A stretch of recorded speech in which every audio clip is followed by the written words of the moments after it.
Hello, everybody. Welcome to a very special episode of the TF Labs podcast, where we're going to be talking about the fight on online. We're fighting the online assault on our democracy. No doubt it's a pretty charged time right now, regardless of where you sit on the political aisle. And my guest is Cyrus Krohn. And with that, let's get started. Cyrus, welcome to the podcast and thanks for joining us. Hey, Jonathan, thanks for having me. Appreciate it. Yeah. So I'm really excited to talk with you. We've had a chance to meet pre-coronavirus. We had a chance to meet in person. Glad to see you here. It's interesting because we live in this really charged time. And before we even get to that side of it, I'd love if you could just introduce yourself and also let us know like what kind of got you into the political space. Sure. So my name's Cyrus Krohn. I'm on Twitter at Cyrus K, Cyrusk. I moved out to the Pacific Northwest in 1996 to join Microsoft. Prior to that, I was producing live television at CNN and was also an intern for Vice President Dan Quayle during the Bush-Quayle administration, and took a real interest in how technology and politics might converge. And then when I came out to Microsoft to help start Slate magazine, slate.com, Microsoft had some interest in political advertising and the opportunities that presented. So I helped build out the political advertising efforts for MSN.com, and then took that experience to Yahoo Media Group and did the same thing at Yahoo. And then I got a call from the Republican National Committee asking if I wanted to help elect John McCain, who I was a big fan of from the Straight Talk Express days. Yeah, the Maverick. The Maverick. I was a big fan of the Maverick. And so, I left the beaches of Santa Monica for the swamp of the Beltway and spent 2 years combating the Obama digital juggernaut. And we all know how that turned out. And then got back into some data analytics startups, and then really started to worry about what we had created with the internet and this monster that has, gotten let out of the box, and decided to write a book about it. So that's how I got to here. Nice. Well, hey, Cyrus, I appreciate that intro. Before we get into it, for those that are watching and listening, please do us a favor and feel free to ask questions as they come up. We'll do our best to answer them throughout the show. First, go ahead and let us know where you're from, where you're listening in from, and we'll go from there. So, Cyrus, I want to start, with Slate. Slate is obviously a very well-known media publication. How did you get started with that? And, walk us through that. That was probably late 90s, early 2000s that you were there? February of 1996 is when I joined, and then we launched Slate in June of 96. And how I got there was I was a production coordinator at CNN for a program called Crossfire. Yeah. And Pat Buchanan and Bob Novak were the hosts on the right, and Michael Kinsley was the host on the left. And one day Michael Kinsley came in and said the internet was going to be huge one day, and he wanted to go and create an online magazine. And the phone started ringing off the hook. In fact, the fax machine was ringing off the hook, if you remember fax machines. Yeah. And at that point, it just dawned on me that there were so many people interested in being a part of this. Why shouldn't I offer, myself? And so I threw my name in the ring, and Michael was kind enough to bring me on as his first employee. And my primary job at the time was to help build out their BBS, their bulletin board, called the Fray. And at the time, the dominant BBSs were Echo and The Well, and the Fray was our attempt at building community participation. And a lot of interesting activity was occurring on there, where we realized, okay, you really can't control the communication or the audience. And once you open up the doors, anyone can come in. And that's a bit of a precursor to where we are today. So, with that, what did political commentary look like online in the early Slate days? Was it people were just so excited for a new medium of information? Was it more pure, less pure, or, kind of what are your thoughts over there? Like tell us about the media origins of political commentary. Well, remember those phrases, brochureware and shovelware, and people were just taking print and putting it online.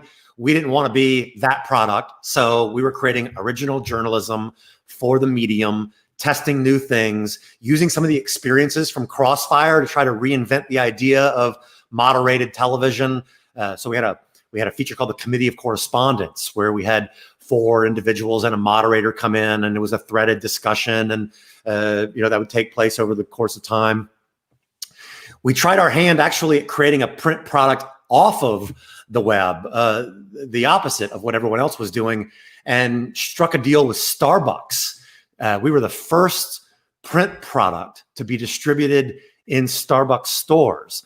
And that lasted all of 2 issues, because what we found was that Starbucks was a lot more efficient at distributing coffee beans than they were paper, and couldn't entirely figure out the process of getting it from the printer to the stores around the country. But that was a fun endeavor. Blogging wasn't a phrase or a word at the time, but one of the main popular features we had at Slate was called Today's Papers. And it was the intelligent synthesis of the news. We would distill the 5 daily newspapers and create a pithy summary so people could come in and through 500 to 700 words, we would read it for them, and they could consume it. It was exceptionally popular, and the writer moved further and further west to beat the time zones, and I think was writing from Hawaii at one point. But what happened was we realized that the editor was a barrier to entry to get the content onto the website. So what we began to allow our writers to do was circumvent the content management, or the editor that managed the content management system, and allow those writers to publish directly to the web. To me, that was some of the first form of blogging, because it's just direct access to the medium. And, maybe we'd be a little better off if there was more editorial curation today and oversight of what was getting published. But that's a First Amendment issue. That's actually a pretty interesting point there, especially because we're in this world where you have the incumbent media conglomerates, but you also have, call it personal brands, or, individuals who've been able to establish levels of followings, right? Like maybe they have like a massive newsletter, or they have a paid, email type of thing that they do for their so forth. So, I guess, what are your thoughts on how we've evolved to now, right? When it comes to the information that is kind of that's a pretty broad question, but the way we are delivered content nowadays. Well, the blessing and the curse, and as a First Amendment advocate, it's awesome that anybody can publish to the web in any form, audio, text, voice. The downside is that big tech has enabled anybody, unbeknownst to who they are, to publish content into the United States. And what we've learned over the course of the last several years is that the Kremlin has stood up a media company. Iran has stood up a media company. North Korea, China, they've all figured out how to produce content and use the internet to feed it into our citizenry. And it's psychological warfare. They haven't fired a bullet, but they've pitted us against ourselves. And so this tribalism has created a scenario with the algorithms where content can be so laser precisioned that someone's attempting to achieve an outcome. Now, to call a spade, we were doing this to countries for a long time. If you recall, in the Vietnam War, I was born in 1970, so, I read some history books, is we were dropping leaflets from airplanes with a goal of message dissemination. Well, now it's no longer the airplane distributing those messages, it's the internet. And so payback's a pain, if you will. Well, but we can do better to defend ourselves. Sure. Yeah, no, I find that interesting that these countries have stood up media companies, just like you're saying. I have a point of view where I'll say, every company should think of itself like a media company as well, right? Because it helps you create your brand narrative. But it sounds like what you're saying is every country really needs to operate or as part of like their military, right? In a way, because it's a part of social hacking is really what they're doing. Correct. It's in getting into the psyche of foreign governments and so forth. Well, let's break that down to a specific product and application. Yeah. TikTok. Let's talk about TikTok. President Trump's been, I need my cranberry juice and a skateboard for this portion. So President Trump's clearly controversial. He's done a lot of things wrong, but there are a few things that I agree with him on. Section 230 of the Communications Decency Act being one. I don't think his motives are altruistic there, but that's another conversation. But his positions on TikTok are interesting. So let's break that down a little bit. Anyone that's done business in China knows that when you're doing business with a Chinese company, by extension, you're also doing business with the Chinese government. TikTok is a product, by extension, of the Chinese government. So the data that's being collected, all the behavioral, all the emotional, all the comment sharing and likes, those of you in technology know how easy it is to glean insights from consumer behavior on platforms to inform outcomes, targeting strategies, communication methodology, etc. Here we are allowing a Trojan horse into our country with hundreds of millions of people using it, forfeiting our data to a foreign government who's not our friend, but can then reverse engineer those insights to be used against us through the media companies they're standing up. It sounds conspiratorial. It sounds black helicopter, I know. But this is what we do today. I mean, it is a standard practice when we build applications to understand how users are consuming them, what types of data we can glean, and how to benefit that to grow our businesses.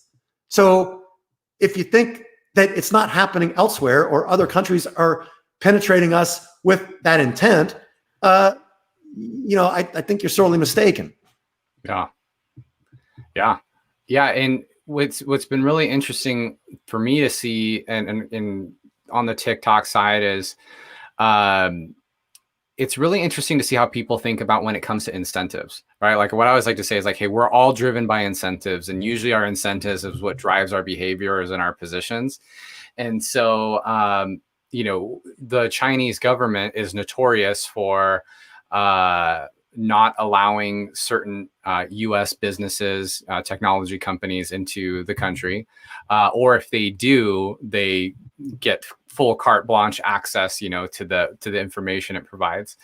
And we just kind of go with it because we have to. But then when it's the reverse, here in TikTok, there's people that are almost like, well, why are we being so harsh on TikTok and so forth? So it is really interesting. Well, Jonathan, the president hasn't helped create the political climate that we're in, where people are questioning the seriousness or rationale for doing this. The argument. Let's just go back in time a brief couple of months.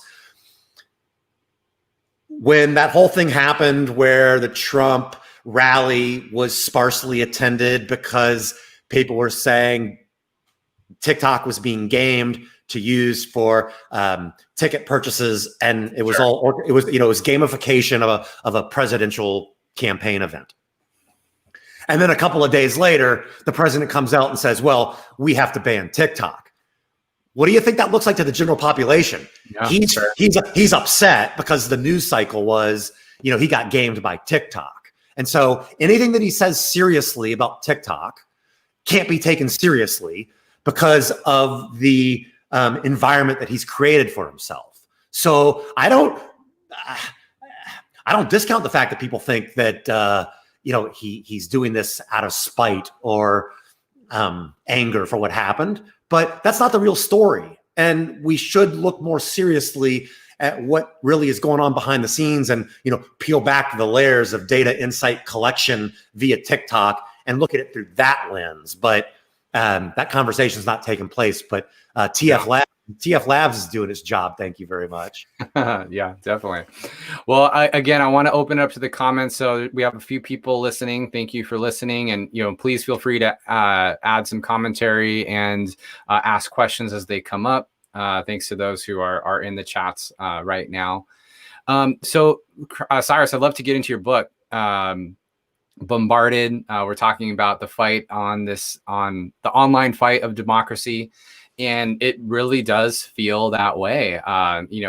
You can't have a conversation with a friend or family member of an opposite point of view without getting a little charged these days. And a lot of it has to do with the information that they are consuming across various channels. And you probably know this better than anybody, is how much misinformation, there's more information than ever, and there's probably more misinformation than ever as well. So I'd love if you could touch on some of those items and how that led you to the book. Well, let me touch on your comment first, and then I'll go backwards. Is the reason that you're having spats with your family members, by and large, is because they're getting different feeds of content from different platforms to reinforce the narrative based on their content consumption. So if you're reading particular types of media, you're going to get more of that. And it just feeds the beast and reinforces what your sensibilities are. And so it's creating these information silos where Cyrus gets what he likes, Jonathan gets what he likes, and then you've built up, this belief in your head that your positions are right because that's everything you read. And if you haven't seen dissenting viewpoints, then you're less able to understand the holistic viewpoint. And so information guttering is where we're at. What led me to write the book is that when I first got involved in the internet in 1990, well, I joined Microsoft in 96, but we were toying with the internet at CNN before that. Is I went into it eyes wide open, very altruistic, excited about democratizing democracy. Everybody's going to have access to the same information, and what a wonderful world it was going to be. And it was for a little while. And then over time, start to see more complexity, more challenges, more use of big data, the algorithms beginning to manipulate behavior and consumption. And what I began to identify was the train wreck that was a coming.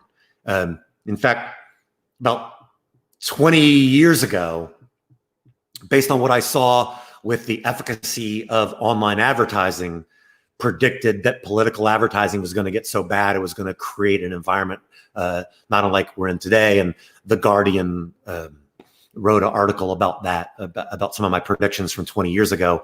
And I'll go out on a limb and crystal ball what the next 12 to 15 years might look like in a minute. But my fear, which has become a reality, is that the power of technology, the sophistication of the algorithms, the advent of mainstream ML and AI, and social media being the dominant form of information flow, would create a scenario where the extremes would be controlling the narrative, and the middle, the vast population of society, would become disenfranchised, distraught, and so disturbed with what they were seeing, consuming, that they would just back out of the process. People are like, well, I can't make a difference. My voice and my vote doesn't matter. And the polarization of politics based on the extremes is degrading democracy to the point where people may become so less interested in participating that we have fewer and fewer people voting. And if we're electing our officials with a majority vote of, call it 17, 20% turnout, then that's horrific, because that's not representative democracy. Yeah, it's interesting the way polling takes place, right? And so, and that also, that I've been reading a lot, we're in election, 10, 15, 20 days away. And polling comes up quite a bit, but it's almost like, because of the way we get our information, I don't know how much trust you can even put on that, as well as what the last election showed, between Trump and Clinton, how the polling really was either skewed or not a proper representation. So, how does that factor in? And then looks like Kylie asked us a question. I want to get to that after you answer that one. Great. And I also wanted to touch on one other point from your earlier question, which is, I didn't want the book to be about more groveling and frustration and woe is me. Everyone's doing that, but very few people are offering solutions and ways to fight back. And so this book is really about trying to retake control of our destiny and offering ideas in ways that we can fight back. Some of those are legislative, regulatory. Others are things that we can do in our local community. And I hope we get into that a little bit later. But let me beat up on polling for a few minutes. Cycle after cycle, the polls have been wrong. Internal polls are wrong. That's why Hillary Clinton lost, I think, is that she was, looking at polls that weren't accurate. But where we are today on, October 15th here, middle of October 2016, Hillary Clinton's probability of winning was almost identical to what Biden's probability of winning is today, based off of current polling, roughly 81% likely to win. Well, we saw what happened in 2016, but polls are being called, pollsters are calling on landlines.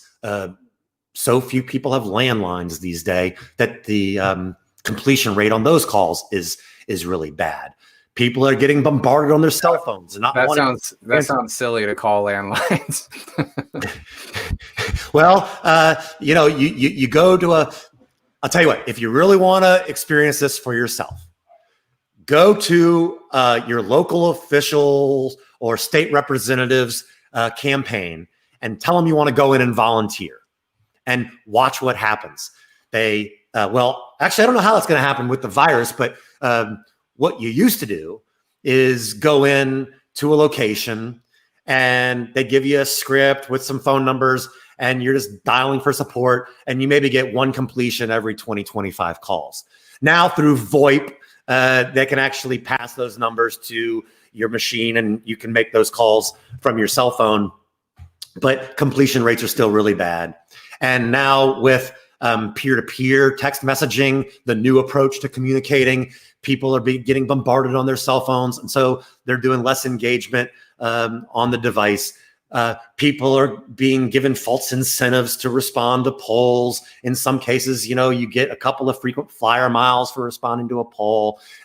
Polling, well, large part should be thrown out the window, and don't take national polls seriously.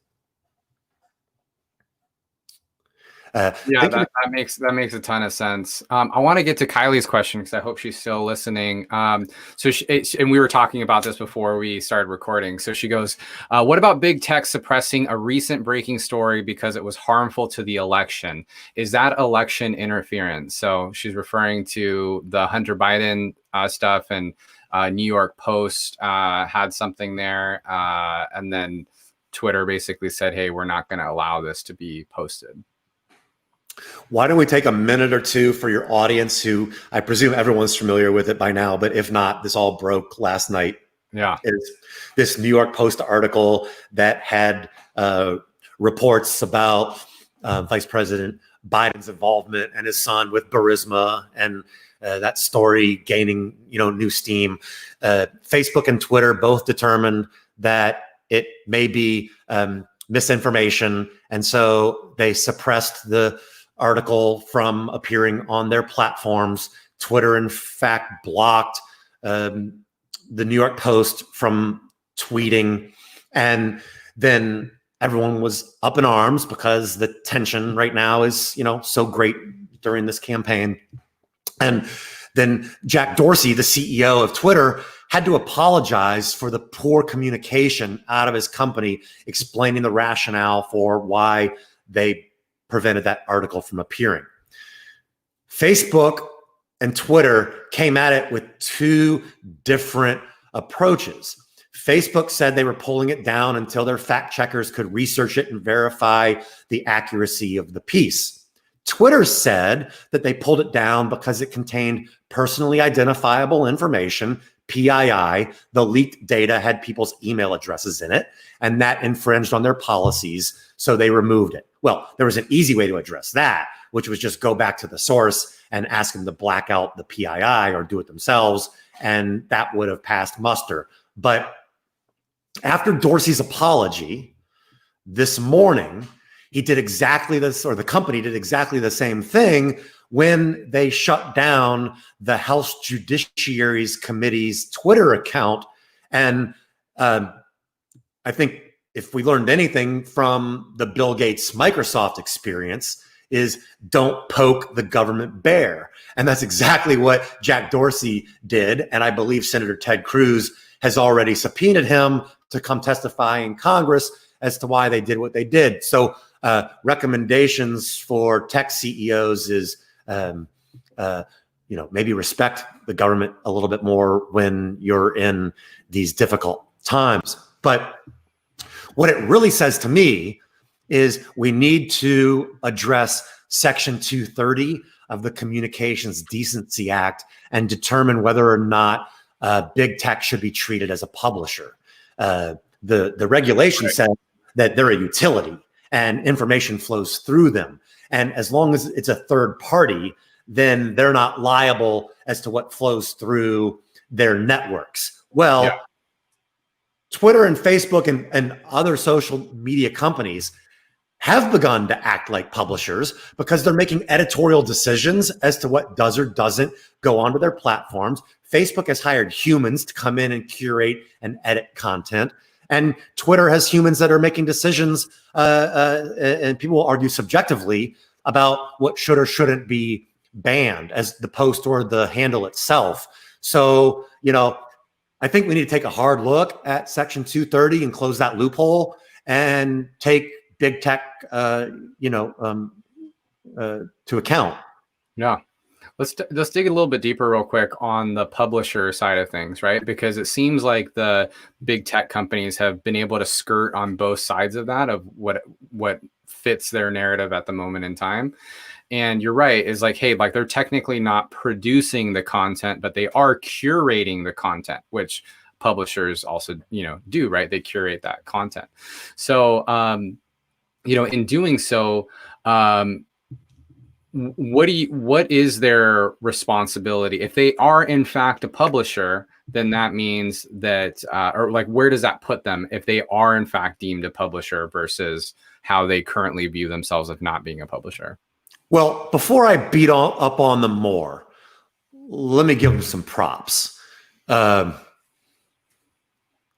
been in existence long enough now that I think they've learned some lessons and could right some of those wrongs.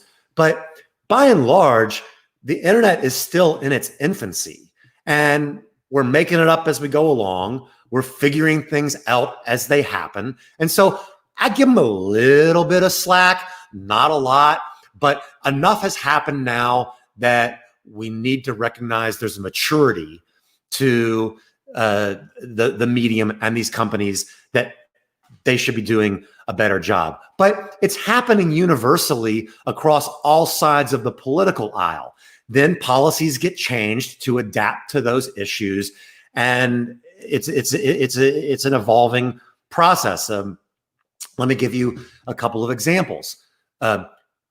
Twitter has stated that they won't publish leaks, but they published the WikiLeaks material. After that, they changed policies to address that. Occupy Wall Street accounts were shut down on social media with no explanation, and that really upset the left. Then you've got people on the right who are being banned, shadow banned, deplatformed without explanation. That's debatable, but it's not unique to one party, and everyone's frustrated. And that's the least ideal position you want to be in when you're getting barraged from all sides, because it means you're doing something wrong, no matter what one's political persuasion is. Sure. Now, when it comes to disinformation, we talked a little bit about this when it came to like the governments and so forth, having their media companies and so forth.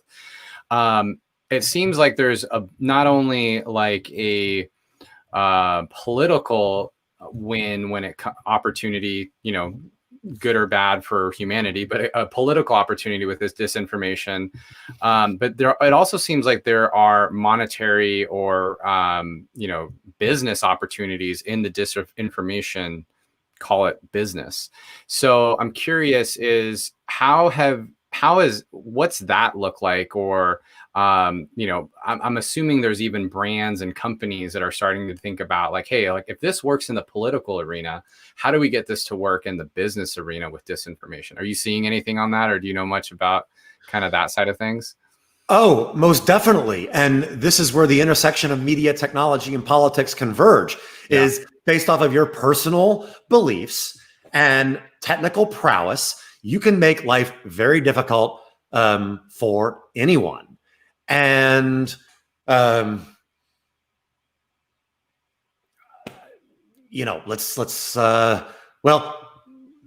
pick on Chick-fil-A. Sure. Right. Chick-fil-A over the years has been known for their management's and founders' political beliefs, sensibilities, and decisions, such as, Chick-fil-A is not open on Sunday. It's a day of rest. Chick-fil-A's brand has a moral attachment to it, if you will. And consumer behavior ties to brands that appeal to their sensibilities and affinity. Well, if you don't believe in the personal principles of the executives of the company, you can use the medium to impact their stock price, their brand equity. And we're seeing that today a little more frequently. In fact, the Business Roundtable today came out with a position on woke capitalism. And how are the Business Roundtable members going to deal with the changing landscape generationally, societally, and acknowledge that they've got to behave a little bit differently? And so, we used to operate, or corporate America used to operate, in a world of reputation management and crisis communications and rapid response. And in today's world, you've got to get ahead of that and ensure that your brand complements your consumer and supports and facilitates, their sensibilities. And as I write in the book, Starbucks is a really interesting company right now, and can be going forward in terms of policy decisions that they've made, and how that brand adoption resonates with people who appreciate the approaches that they're taking to societal norms. Yeah, I got to look more into that woke capitalism, because I mean, you can definitely see it, right? It's like, hey, brands are taking advantage, good or bad, of political climate to, piggyback and essentially add more revenue to the balance sheet, right? Like, Patagonia is another great example, right? I mean, what that company's executive decisions were around contributions, donations, political associations, and you're seeing it more and more on a daily basis. Companies, because this was frowned upon years ago, right? How dare a CMO go out on a limb and take a position on a political matter, because the risk was too great. But now it's advantageous to associate. So wearing brands now is going to mean more than how much how much you paid for it, but what it says behind the brand. Yeah, definitely. I mean, it probably feels pretty foreign now, but I think it was last year when Nike came out with the Colin Kaepernick ad that, believe in something if it's worth risking everything. I remember there'd be people saying like, hey, I'm just never buying Nike again. Or, there's people that were against that movement. And sure enough, Nike actually had they had more positive revenue as a result of that. Like the net impact of that decision I'm not saying that they don't disagree with it on a moral level, but just strictly from the revenue standpoint, it ended up being a net positive from a revenue standpoint. And if you bring that situation to today, because the things that happened with George Floyd and those atrocities, in that instance, that Colin Kaepernick ad today perhaps would be better received. I don't know, but that was maybe like a year and a half ago. So it's really interesting to kind of see like some of these brands that have taken that, call it the opportunity or as a business driver, to then also go with like their social capital and their social means. Yeah, well, before we move on, I'll give you one more example, and I would encourage your audience to go check out the research that a company called Civic Science did on this topic around Walmart's decision around ammunition sales, guns and ammunition sales. Great profit margin there, but times have changed, and Walmart made a decision that they were going to discontinue those sales. Well, yeah. they took the lead. Dick's Sporting Goods followed. But they've seen an increase in sales on other products because people believe that those companies have done the right thing to discontinue gun and ammunition sales in their stores. And so what was controversial at the beginning was the right thing to do ultimately for their businesses and bottom lines. Right. Just because I find disinformation so fascinating, what are some things that are happening, I guess, in this disinformation age that that maybe we're not even aware of? What are some things that happen behind the scenes, or mistakes that are being made either by consumers or brands alike in that process? You're touching on something that's now happening a little more frequently today, but technological innovation is going to exponentially increase its rate. And what I'm referring to is deep fakes. Last I checked, YouTube's policy is that they do not prohibit deep fakes from appearing on that platform. In the political context, we've already seen this where in very simple forms, slowing down Joe Biden's speech to make him appear a little less lucid. Manufacturing videos, putting people's faces on different bodies to elicit a reaction or emotion or a perception about that candidate or cause.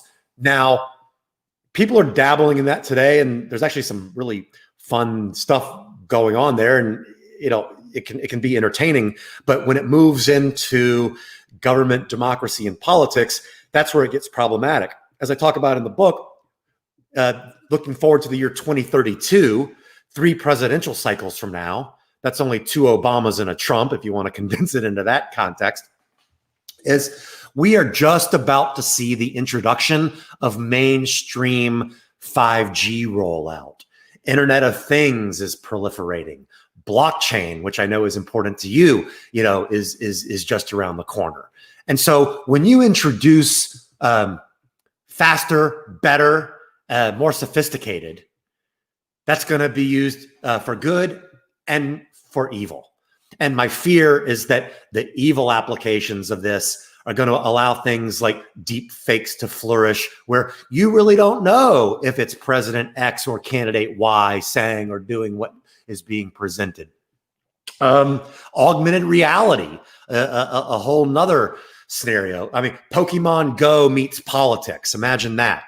That starts to get kind of, weird and creepy in its own right. But you get the drift. So disinformation is really just beginning, and right now we see it in primarily text and image form, a little bit of video. But with 5G, hologramming technology becomes a lot more accessible. Andrew Yang, who your audience will remember, ran for president in the primary, dabbled with hologramming technology. We're not that far off from your elected official popping up on your kitchen cabinet while you're eating breakfast, asking why you didn't support a particular piece of legislation or email their opponent yesterday. Big data is going to enable all of this through the use of knowledge graphs and content delivery. Jonathan, you're on mute. I'm muted. Sorry. Yeah, the knowledge graphs is super interesting for a lot of reasons, right? I mean, it's what we're talking about is just, really to use the old, unveiling the curtain, right? Because all the things that we do online are tracked, right? Your Google Chrome browser knows everything about you, and then when you shop on Amazon, they know everything about you.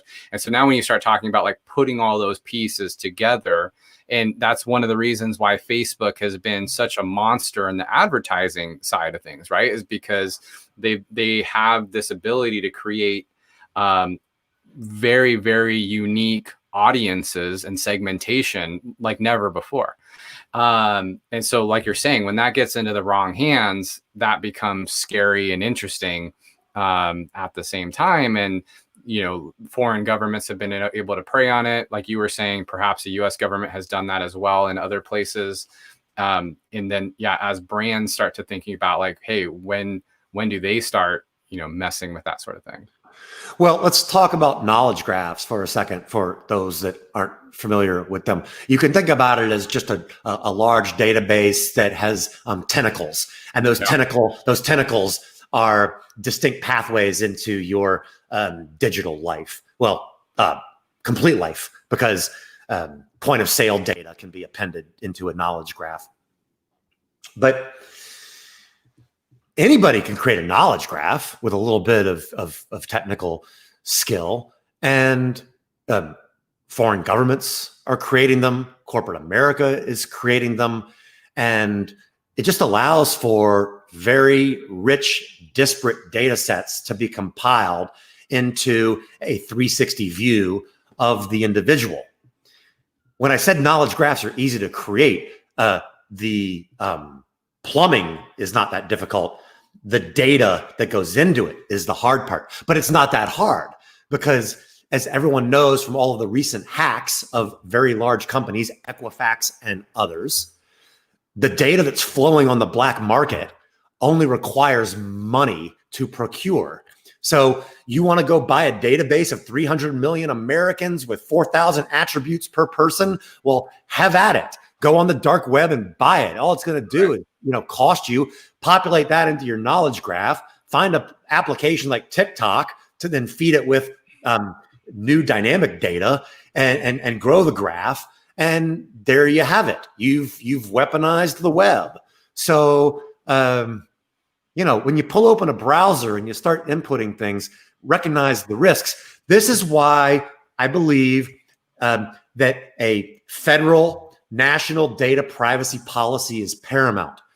California has CCPA, Europe has GDPR, Vermont, Washington State, others are all trying to pass privacy laws. My fear for business is that it's going to erode the margins of businesses to the point that it's not sustainable, because the costs to implement and maintain your CCPA rigors are bad enough as it is. Multiply that by 49 states and it's unmanageable. So Senator Kristen Sinema is doing some interesting work here. And I hope if there's any elected officials listening in Washington State or elsewhere, please, let's get privacy policies onto the docket, get those completed, but don't do it at the state level. Let's focus on a federal policy so business can all operate under the same procedures across all 50 states. That'll really help companies get through this. Yeah, definitely. It seems like fear has been the biggest motivator or, use of force, I guess, throughout the last few years, right? Like, and it's on both sides. I mean, you can't really say it's one side or the other. And, I'm wondering from, your political background and the media side of things is like, how have you seen that change over the years? Like the use of fear in either commentary, like politically or media wise, and how that drives engagement overall, to get us connected and hooked to what's information's out there. Emotion's a very strong drug. Yeah. Professor Robert Plutchuk, now deceased, at the Einstein Institute, spent years studying the wheel of human emotion, and could the wheel of human emotion be applied in the digital world through the written word online. And after a lot of tests proved that you could impact human emotion through the digital medium. And you see that playing out now. And, politics is one of two things. It's you like me or you hate me. And you want to raise your positives or the opponent's negatives. And fear is the tool to help accomplish the latter part. And through understanding consumer behavior, content consumption, commentary online, and use that knowledge graph, you can reinforce fear. And that's what the algorithms are doing.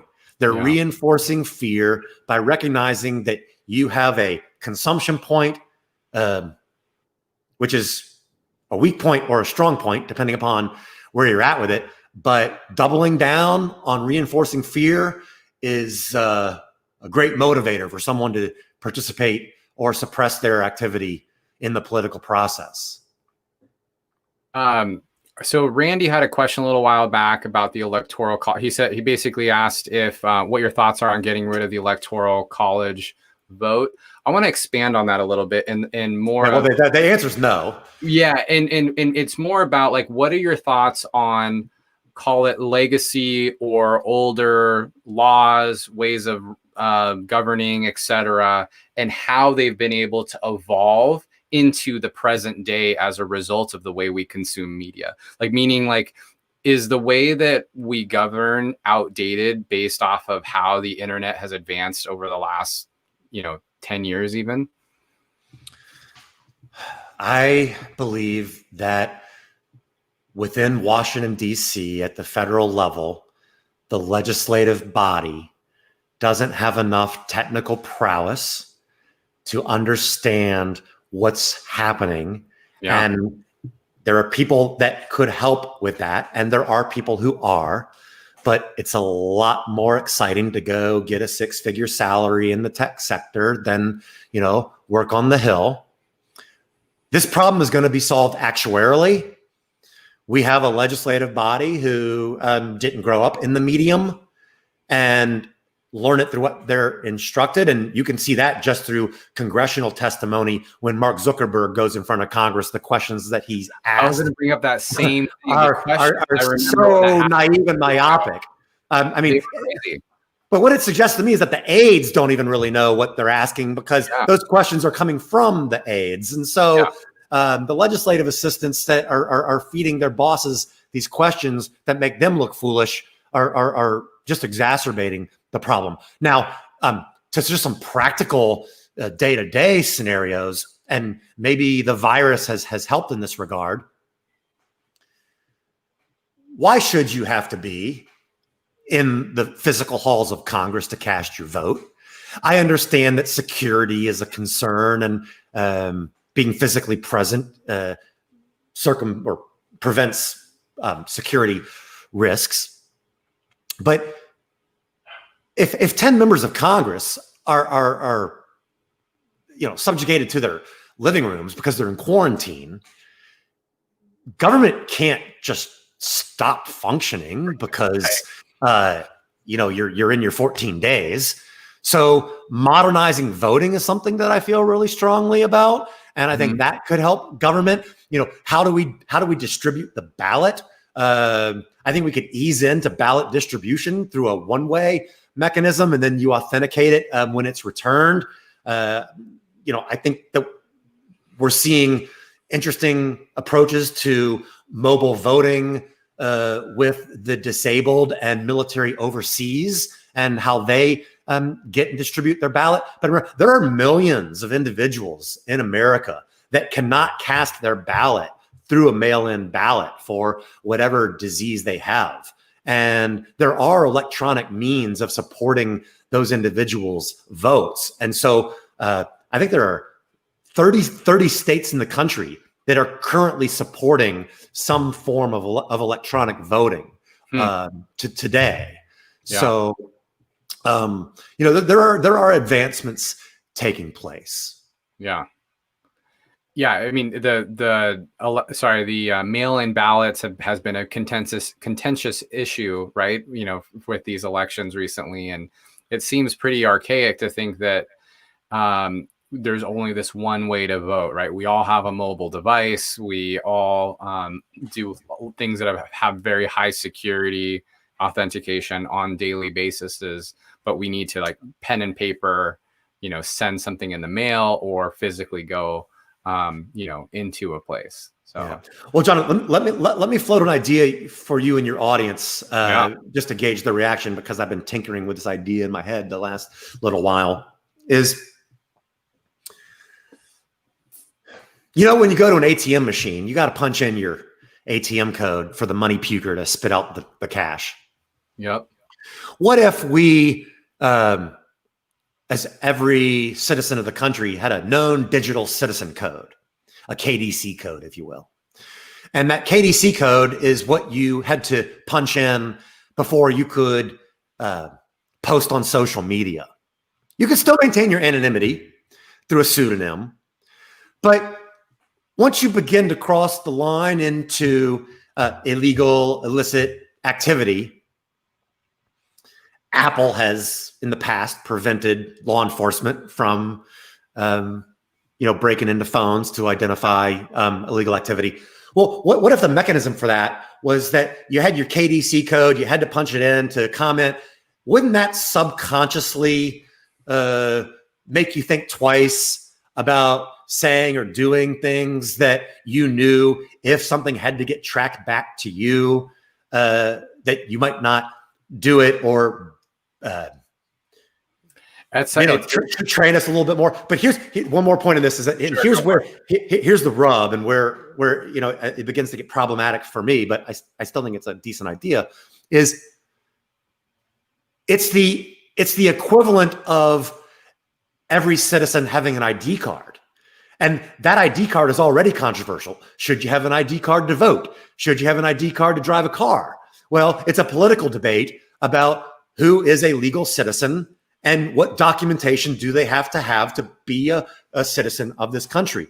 Well, if you have a digital citizen code, isn't that how you would vote, pay your taxes? Mm-hmm. Would blockchain be the vehicle to do the handshake with the government, to allow all of these things to take place, voting, paying your taxes, etc.? Now, what we're saying is everyone's got to have an ID, and it's the debate all over again. Yeah, and the digital identity gets talked about a lot, right? When that's a very common use case with blockchain. And there's people trying to figure it out, but we'll see. But, going along with your point, then what becomes, I don't want to say problematic, but I guess a little worrisome is then it's like, okay, well, at what point does that stop? So if we're going to, if all my interactions that take place because of my digital ID are now tracked and monitored, going back to what you were talking about with like the data mapping and that sort of thing, it's like, wait a second, now, like, does that mean that like we basically have knowledgegraph.gov, knowledge graphs on everything I do, and so it's like, at what point does that stop? But then you start thinking about Elon Musk and Neuralink, and it's like, well, if you have Neuralink at some point in some hypothetical future, then you probably are going to be tracking every single thing you do as a result of that, and it's a different world that we're in. Well, just to bring a couple of ideas together, what if polling took place through Neuralink, where your inputs were the poll? You never had to ask anyone anything. You could just look at how the mind is functioning to determine probability of voting for a particular piece of legislation. That's freaking creepy. Yeah.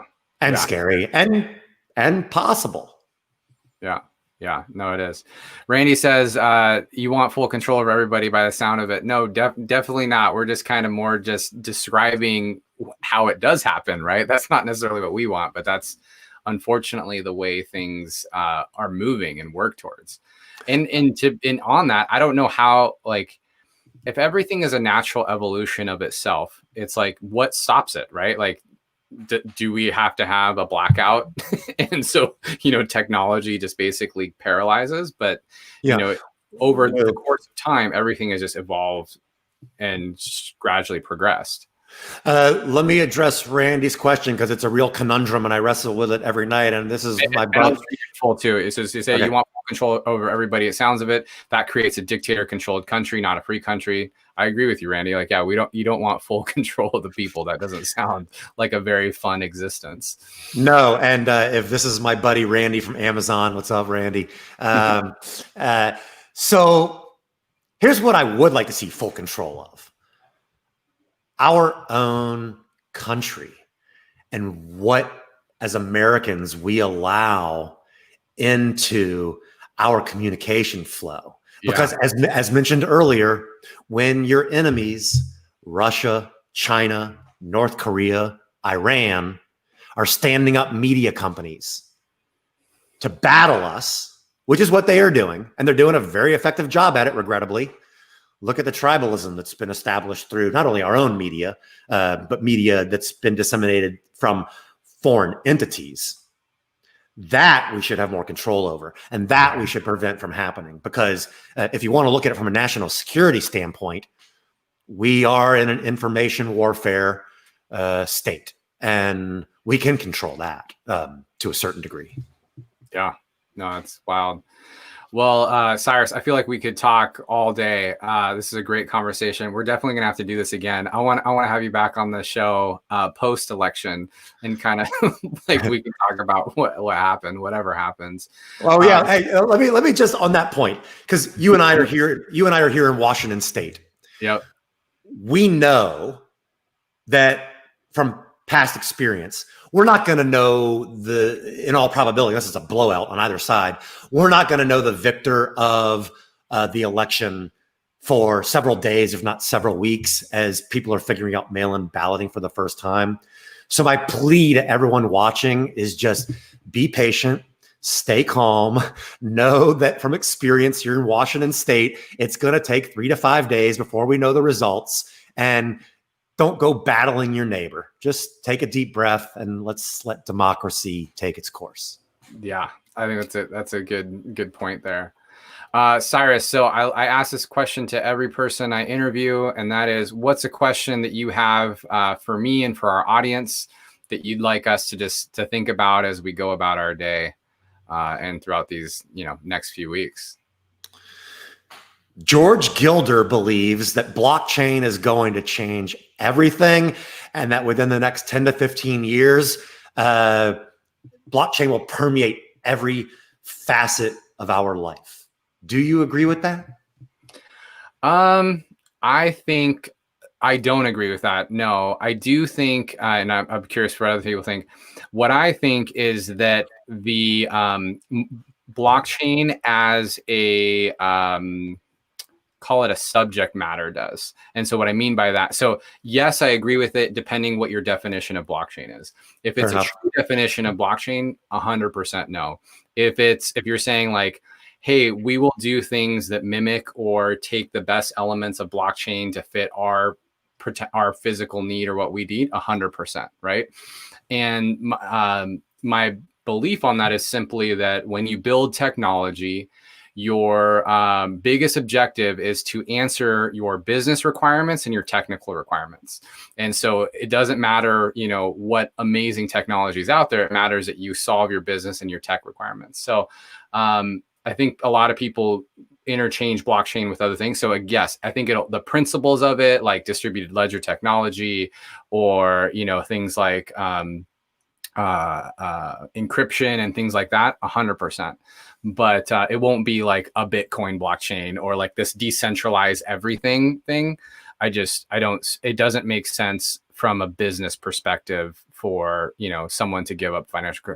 It's kind of going along with like this disinformation stuff we're talking about, right? It's like, if you hold the power, if you harness the power of information, why would you want to democratize that and make it available? I think from a human element, of course you should. But if you're an entity that is profit maximizing and you make money off of this, like you're not going to open up the keys and be like, hey, everybody, go ahead. So that's just kind of my thought on how that goes is the human. And going back to what I said a while ago, we're all driven by incentives. Politicians are driven by incentives. Businesses are driven by incentives. So whatever incentives allow you to do what ends up in your end goal is what you do, unfortunately. Well, I tell you, when we get back together after the election, you touched on decentralized government. And there are a lot of people out there that are excited about the possibility of that through what you just mentioned. And so, we definitely should talk about it, because don't get me wrong, I love the idea. I mean, I just think it's very altruistic. I think, I would prefer something like that. I just think that power corrupts and power drives decision making more than that. So we'll see. Well, I started out on this medium very altruistic, and I've learned my lesson. So I'm gonna tamp down my altruism on that one for a little bit. Yeah, totally. Cyrus, what are good ways that people can stay in touch with you, get in contact with you, buy your book? How can people get a hold of you? Yeah, everything is available on my personal website at Krohn.zone, the Krohn Zone. Krohn.zone is the URL. Perfect. Excellent. And so again, thanks so much for being here. I really appreciate it. It's been a fun conversation. Good luck on the book. I'm excited to read it myself. It looks great. Thanks, Jonathan. Bombardedbook.com is how you can find. Excellent. Man, I'm actually right over there. Yeah. In the early stages of thinking through writing a book, so I'm probably going to be talking to you about that kind of stuff as well. Drop me a line. Everybody, thank you for watching and listening to our special live episode of the TF Labs podcast. Please do us a favor. Make sure that you're subscribed wherever you're listening to that, whether that be LinkedIn, Twitter, Facebook, or YouTube. And also make sure that you're subscribed to our podcast. We will also have this air on our podcast at a later time. You can contact me on Twitter at JGProduct or at TFLabs_. And you can learn more about what we're doing with TF Labs at tflabs.io. Thanks so much, and we'll see you all soon.